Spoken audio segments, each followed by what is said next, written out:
इसका syllabus complete हो जाएगा, ठीक है। ओके, कंपनी लॉ हम लोगों ने पढ़ा था, हमने लास्ट टाइम जो पढ़ा था that was winding up procedure of company law, but आज जो हम पढ़ने वाले हैं that is the company law tribunal. आपका कंपनी से रिलेटेड जितने भी केसेस हैं वो कौन सी कोर्ट के अंदर जाएंगे, या कौन उन्हें गो थ्रू करेगा, या कौन उन्हें एक तरीके से मतलब उन्हें उनका ध्यान कौन रखने वाला, उन केसेस की हायरिंग कहाँ पर होगी, उसके लिए दो हमारी कमिटीज बनाई गई हैं। First is NCLT and second is NCLAT। NCLT is national company law tribunal, जो सारे के सारे केसेस को गो थ्रू करता है, सारे केसेस को ओवरव्यू करता है, और उन केसेस की सुनवाई भी इन कोर्ट के अंदर होती है। NCLAT is national company law appellate tribunal, ठीक है। ये दो ट्रिब्यूनल्स बनाई गई हैं IBC के थ्रू। IBC इज किसी को भी आइडिया है व्हाट इज IBC? IBC के बारे में किसी ने भी सुना है? No, ma'am. Okay, IBC is Insolvency and Bankruptcy Code। ये बेसिकली आपकी कंपनीज को, जो भी कंपनीज बैंकरप्ट हो गई हैं या फिर इंसॉल्वेंट हो गई हैं, मतलब दिवालिया हो गई, अब उनके पास आगे बिजनेस रन करने के लिए पैसे नहीं है, तो ऐसी कुछ कंपनीज के लिए कोड बनाया गया है। उस एक IBC ने ये दो ट्रिब्यूनल्स बनाई हैं, NCLT एंड NCLAT। अब इन्हें ब्रीफली पढ़ेंगे। सबसे पहले what is NCLT? NCLT is a short form of National Company Law Tribunal. This tribunal is the one that adjudicate the matters related to insolvency and bankruptcy। ठीक है, ये दो insolvency या bankruptcy से related सारे matters को check out करते हैं और उनका ध्यान रखते हैं। और ऐसी जो कंपनीज बैंकरप्ट हो गई हैं, इंसॉल्वेंट हो गई हैं, उन्हें या तो रिकवर करने में हेल्प करते हैं, या फिर अगर वो बिल्कुल रिकवरी की स्टेज पे है ही नहीं कि उन्हें रिकवर किया ही नहीं जा सकता, फिर ऐसी कंपनीज को वाइंडिंग अप करने में हेल्प करती है NCLT। ठीक है, ये क्लियर है? Is it clear? Yes, ma'am. Okay, क्या मुझे बताएगा कोई बच्चा, ये जो गैलेक्सी नोट 20 है ये किसने ज्वाइन किया? बच्चे आप लोगों को आपके रोल नंबर के अकॉर्डिंग ज्वाइन करना ना।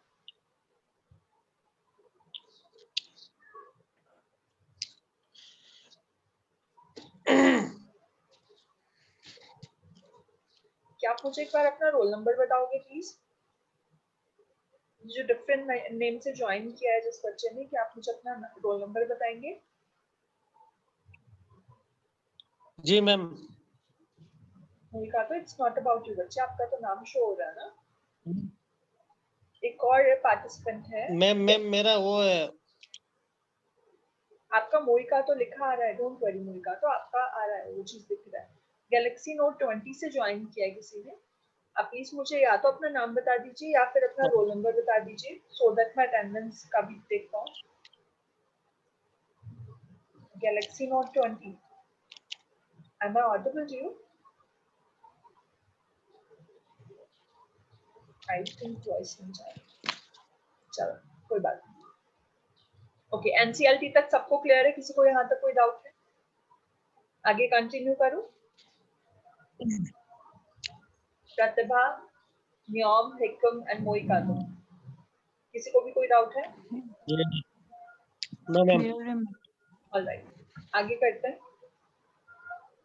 अब मेन फंक्शंस की अगर हम बात करें NCLT के main functions is deciding the cases of insolvency and bankruptcy. Cases को गो थ्रू करना जो भी इंसॉल्वेंसी और बैंकरप्सी से रिलेटेड है। It work according to the principle of national justice. जैसे हमारे बाकी कोर्ट्स वर्क करते हैं, सेम उसी तरीके से हमारा NCLT वर्क करता है, ठीक है। It is bounded by strict regulation of procedure and evidences. Same जैसे बाकी कोर्ट्स के अंदर आपको एविडेंस चाहिए, किसी भी जजमेंट के लिए आपका प्रॉपर प्रोसीजर फॉलो होता है, केस हेयरिंग होती है, डेट्स दी जाती हैं कि इस दिन आपका कोर्ट केस है। सेम स्ट्रिक्ट रूल्स NCLT के भी होते हैं और NCLT में भी वही सब फॉलो होता है। It decided upon the result of insolvency proceeding। ठीक है, इनके डिसीजन मेन जो होते हैं सारे एविडेंसेस को देखने के बाद, सारी प्रोसीजर को गो थ्रू करने के बाद, फिर वो at the end result court जो है वो अपना जजमेंट सुनाता है, ठीक है। NCLT भी एट द एंड अपना जजमेंट सुनाता है। फंक्शंस क्लियर है सब बच्चों को? एनसीएलटी के मेन फंक्शंस क्लियर हैं एवरीवन? सबको मेन फंक्शंस क्लियर हैं? जी मैम। ठीक है, अब मेंबर्स की बात करते हैं कि मेंबर्स कौन कौन होते हैं एनसीएलटी में। Three kinds of members are there. First is judicial members, president and technical members. Judicial members जो बेसिकली जज होते हैं, प्रेसिडेंट जो एनसीएलटी को हेड कर रहे हैं, एंड टेक्निकल मेंबर्स जो भी प्रॉपर टेक्निकल तरीके से हर चीज को देखते हैं कि किस सेक्शन के अंदर केस चल रहा है, जो केस है उसके जो भी एविडेंस है वो कहाँ से कलेक्ट किए गए हैं और एविडेंस प्रॉपर सही है या नहीं है, फेक एविडेंसेस को पेश नहीं कर दिए, तो वो टेक्निकल मेंबर्स का काम होता है। ठीक है, सबसे पहले बात करते हैं जुडिशियल मेंबर्स की। जुडिशियल मेंबर्स तीन तरीके के होते हैं। पहला हाई कोर्ट का जज होता है, सेकंड इज डिस्ट्रिक्ट कोर्ट जज एंड एक एडवोकेट। ये तीन जुडिशियल मेंबर्स हमारे होते हैं एनसीएलटी के अंदर। ठीक है, एक हाई कोर्ट का जज होगा, एक डिस्ट्रिक्ट जज होगा एंड एक एडवोकेट होगा। ठीक है, क्लियर है? Okay, who will tell me कि हमारा पंजाब का हाई कोर्ट कहाँ है?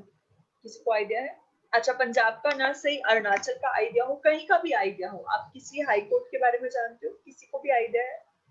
बिकॉज ये बहुत बेसिक नॉलेज है। किसी को आइडिया है? किसी ने कोर्ट देखा है कभी? जी ma'am, high court. High court देखा है? कौन सा हाई कोर्ट देखा है बच्चे? Guwahati high court. Guwahati high court, और ये कहाँ पर है? मैम असम पे मैम। असम में है। ऑलराइट, ठीक है, और किसी बच्चे ने देखा हो?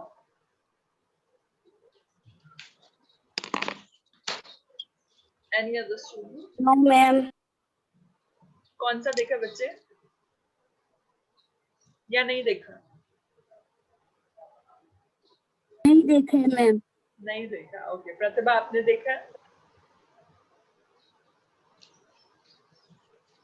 मैम ठीक है, वैसे आप लोगों को आइडिया जरूर होना चाहिए कि आपका स्टेट का हाई कोर्ट कहाँ पर है। ठीक है, जैसे मैं पंजाब से हूँ तो पंजाब का सिंगल कोर्ट नहीं है, पंजाब और हरियाणा का कंबाइन एक हाई कोर्ट है। ठीक है, पंजाब हरियाणा हाई कोर्ट जिसे बोलते हैं, अगर किसी ने सुना। ओके, वो केस किस किस को पता है जो वो राम रहीम का हुआ था? याद है किसी को भी? पंचकुला में हुआ था वो केस, याद है किसी को भी? फायरिंग यहाँ पर हुई थी, बहुत सारे रॉइड्स हुए थे उस टाइम पे भी। किसी ने वो सुना है? जो वो राम रहीम को रेप केस के अंदर जो उनको एट द एंड सजा मिली थी, किसी को भी याद है? नो मैम, मुझे तो याद सीरियस, वो नहीं। बहुत बड़ा केस था। और किसी को भी नहीं आइडिया? न्योम, हिकम, प्रतिभा, किसी ने भी सुना? Yes ma'am. सुना है आपने? ओके, उसकी जो मेन हायरिंग हुई थी that was in Punjab Haryana high court में, इसलिए आप लोगों को वो केस याद दिलाया। तो सबसे पहला जो आपके जुडिशियल मेंबर्स में होगा दैट इज हाई कोर्ट जज होगा, एक हाई कोर्ट का जज, डिस्ट्रिक्ट कोर्ट का जज और आपका एडवोकेट। ये तीनों एनसीएलटी के जुडिशियल मेंबर्स होंगे। अब बात करते हैं प्रेसिडेंट की। प्रेसिडेंट की एलिजिबिलिटी क्या होगी?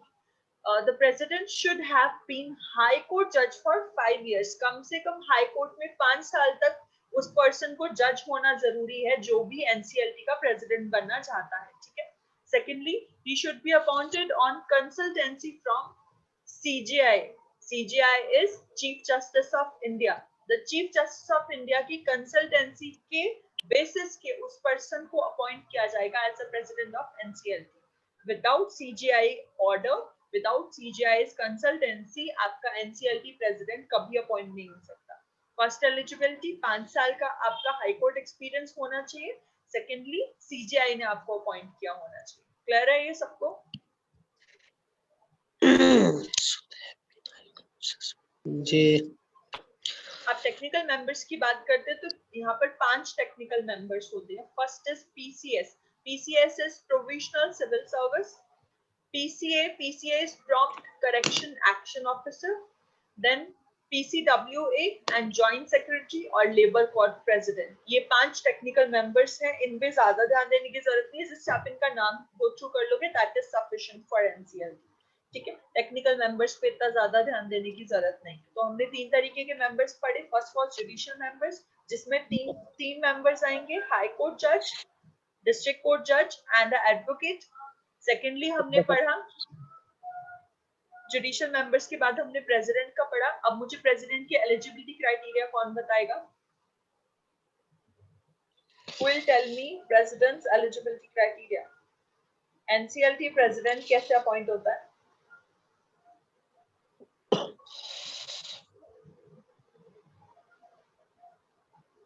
Anyone, कोई भी बताएगा या फिर मैं नाम लेके बोलूं?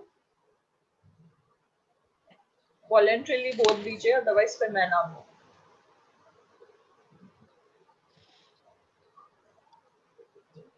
हिकम, NCLT प्रेसिडेंट की एलिजिबिलिटी क्राइटेरिया बताओ। हिकम, am I audible to you?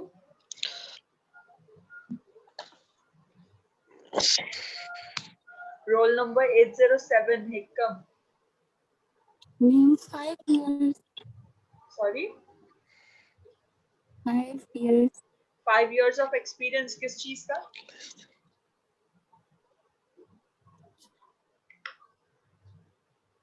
और किसी को पता है? कोई भी बताना चाहे तो बता सकता है।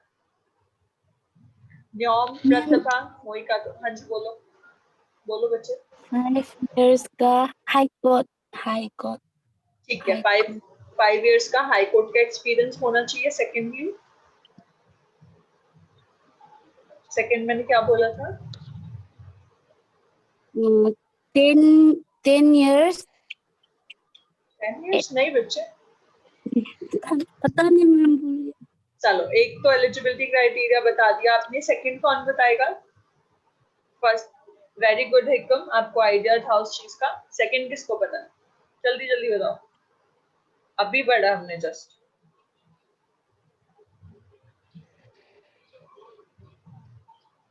प्रतिभा,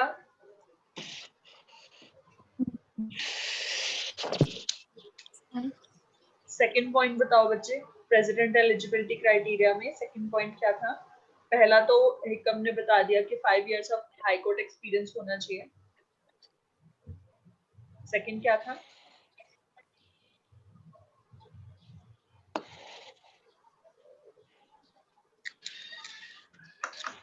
आइडिया है या नहीं है, या फिर मैं बताऊं? No ma'am.